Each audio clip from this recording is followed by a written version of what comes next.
장대하니라. 아멘. 화와 복의 노래의 시작인 28장은 공개적인 질문으로 끝납니다. 앞서 본 것처럼 유다 예루살렘은 에브라임 사마리아와 다르지 않았습니다. 그들 역시 하나님을 거역하며 반역적인 불순종을 일삼았고 술 취한 자의 교만한 면류관을 쓰고 있었습니다. 그렇다면 예루살렘의 운명도 결국 머지않아 사마리아와 동일한 길을 걸어가게 될 것인가 하는 것입니다. 북왕국 사마리아는 그 교만과 반역적인 불순종으로 인해 멸망이라는 대가를 치렀습니다. 예루살렘도 그와 마찬가지로 멸망하게 될 것인가 하는 것이죠.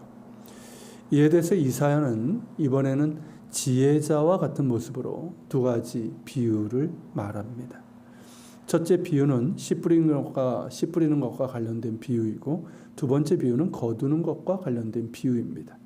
먼저 첫 번째 비유를 보면 파종하려고 밭을 가는 자는 밭을 가는 것 자체가 목적이 아닙니다.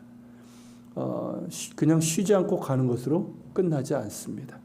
밭을 가는 목적은 씨를 뿌리는 것이며 아무렇게나 뿌리는 것이 아니라 미리 계획해 둔 대로 곡식의 씨앗을 뿌립니다.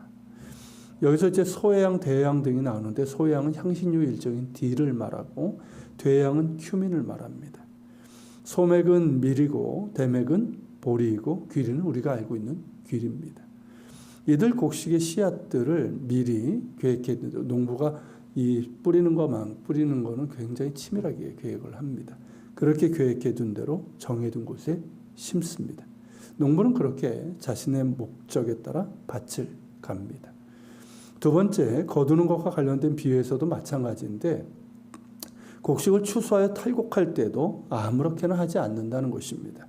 곡식마다 특성이 있어서 소해양들은 작대기로 떨어야 되고 대해양 큐민은 막대기로 털어야 됩니다.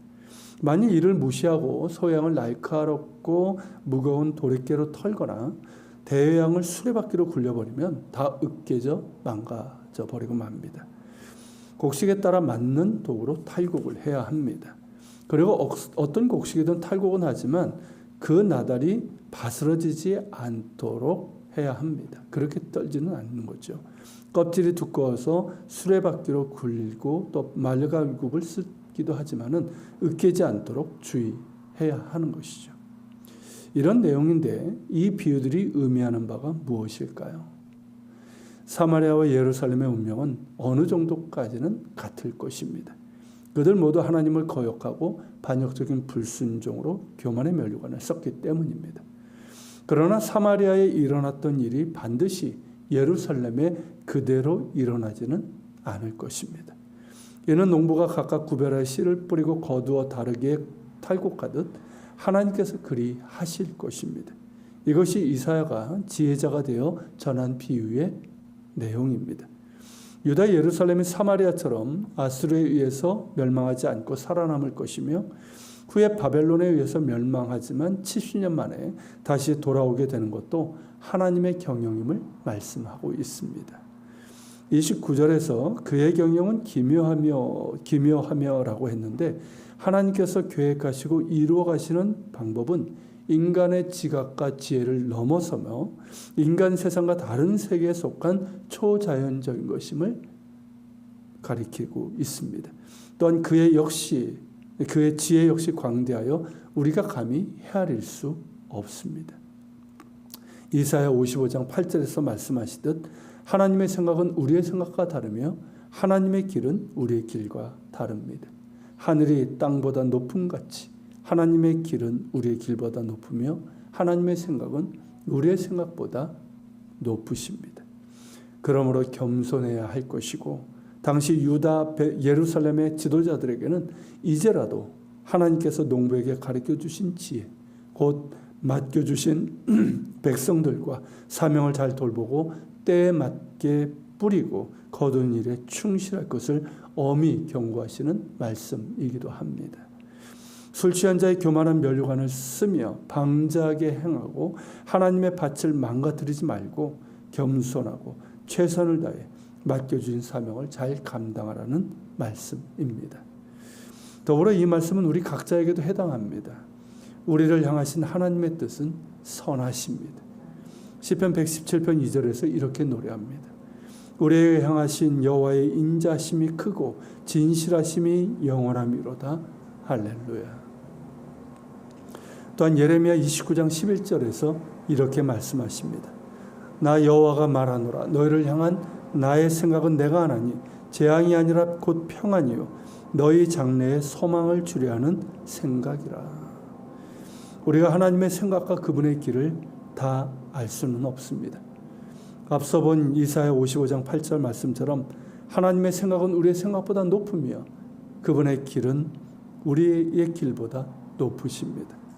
하지만 분명한 것은 우리를 향하신 하나님의 생각은 선하시고 인자하시며 진실하십니다.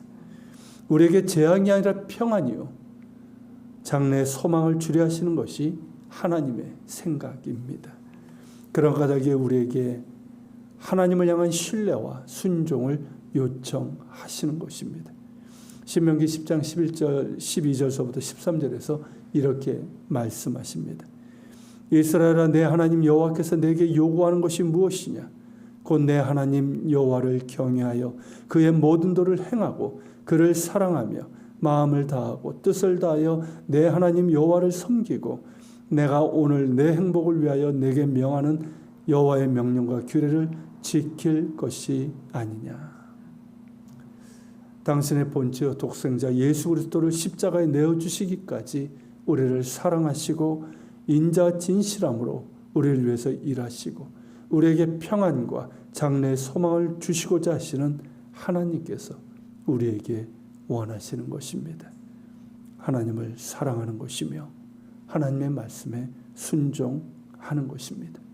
이것이 오늘 우리의 행복을 위한 것이라 말씀하십니다. 지혜로운 자는 하나님께서 원하시고 열어놓으신 그 길로 가는 사람입니다. 어리석어 악인들의 꾀를 따르지 아니하며 죄인들의 길에 서지 아니하며 오만한 자들의 자리에 앉지 않습니다. 오직 하나님을 사랑하며 그분의 말씀을 즐거워하며 마음에 담고 순종하며 살아갑니다. 이것이 지혜로운 자의 길이고 또한 복 있는 사람의 길입니다. 그 길에는 하나님의 은혜로 주어지는 새롭게 하심과 열매가 있고 인도하시는 형통함이 있으며 하나님의 인정하심이 있습니다. 때로는 우리의 삶과 주변이 우리를 힘들게 하고 낙심케도 하지만 우리를 향하신 하나님의 선하시고 인자하시며 진실하심을 바라보고 겸손히 그리고 소망 중에 인내하고 즐거움으로 지혜자의 길, 복 있는 사람의 길을 계속해서 갈 수 있기를 바랍니다. 마침내 열매 맺게 하실 것입니다. 기도합시다. 하나님, 이사야가 지혜자가 되어서 전한 이 두 가지 비유를 보게 됩니다.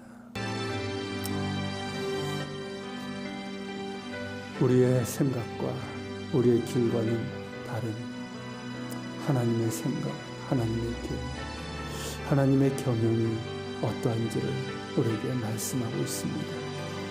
이것이 하나님 우리에게도 동일한 줄 압니다. 하나님 바라옵나니 우리를 향한 하나님의 경영, 하나님의 계획, 하나님의 뜻은 인자하시고 진실하시며 선하시고 우리에게 평안과 장래의 소망을 주시는 것이며 우리의 행복을 위한 것임을 우리가 기억하며 오늘도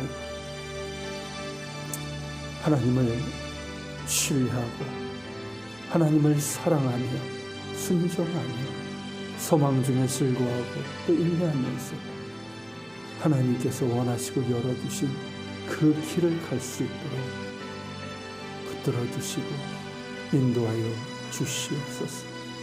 같이 기도하며 나갑시다.